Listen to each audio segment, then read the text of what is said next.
everypony, welcome to episode 3 of My Little Mythology. This episode was suggested by user PokeRainbow343.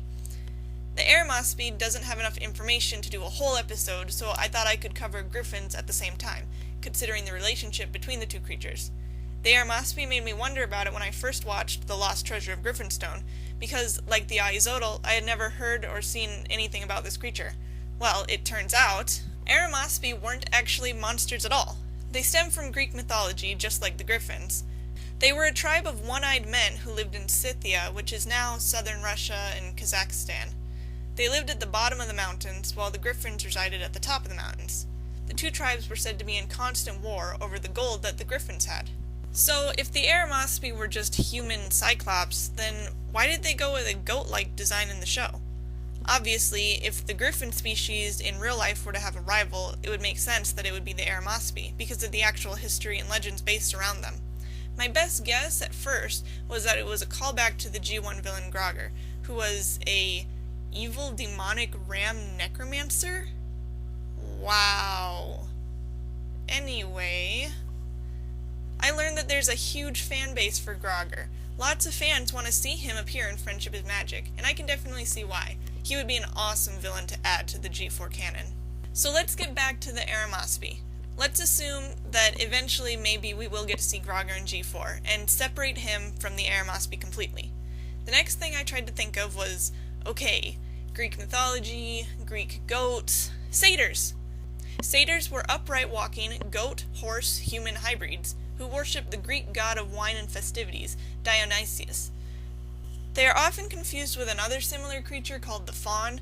However, fauns are smaller and more human-like, and worship the Greek-Roman god of nature and goats, Pan, instead of Dionysius. So, the Arimaspi in My Little Pony look like satyrs, but they bear the same name and the single eye from the original tribe of men.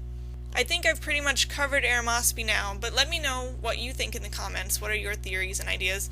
Remember, they come from Greek mythology, and I did look into the Greek monster Cyclops, but I couldn't find anything goat-related about that monster.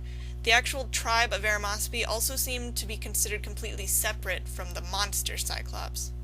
Let's move on to Griffins. Griffins were introduced very early on in Friendship is Magic. I couldn't find any information on whether or not there were ever Griffins in earlier generations of My Little Pony, but I'm pretty sure this is the first time that My Little Pony has had Griffins in it. Gilda was the first Griffin that we met, and unfortunately, she left a bad first impression for her species. There were a few more Griffins sprinkled about in the show, but in Rainbow Falls, there's a team of 3 Griffins who are competing. The dark gray one is named Giselle on her playing card, and I think that she kind of became a fan favorite because she was the cutest out of the 3 Griffins. So then finally we got to see Griffinstone. I was so excited during this episode to see where the Griffins came from. I was constantly pausing and rewinding to get a better look at all the Griffins. The fact that they didn't just stick with the lion-eagle design is great. There's tigers, vultures, owls, different unique combinations of different kinds of birds and cats. I just think that really opened up OC making and design and all that, and I'm just really happy that they just made that canon that you can have a tiger griffin or, a snow leopard, because it doesn't matter. As long as it's a cat and a bird, basically, you can combine it into whatever you want, and I just think that's awesome. So, until this episode, I wasn't even aware that griffins were treasure hoarders like dragons. After reading about how they dig up gold themselves in the real-world mythology, and the war that they had between the Arimaspi thieves, it does make a lot of sense. There are many different ways that griffins have been portrayed throughout history. Traditionally, they have the forelegs of a bird and the hind legs of a lion. Sometimes they're depicted having 4 lion paws, and sometimes they don't have wings at all. Later, griffins became popular symbols in European countries, often showing up in family crests, medieval artwork, and churches. Another subspecies is the hippogriff, half bird, half horse. This species hasn't really been seen in the show yet, but I don't think it would be too hard to make this canon. Hippogriffs have become really popular in the fandom too. I wonder why.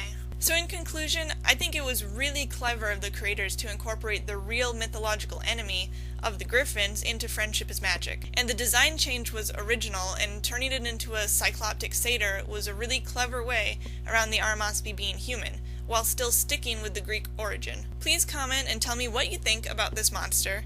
and how you feel about the way Griffins are depicted in the show. Also, feel free to leave a suggestion for what creature I should look at next. I'll see you guys in the next video. Later.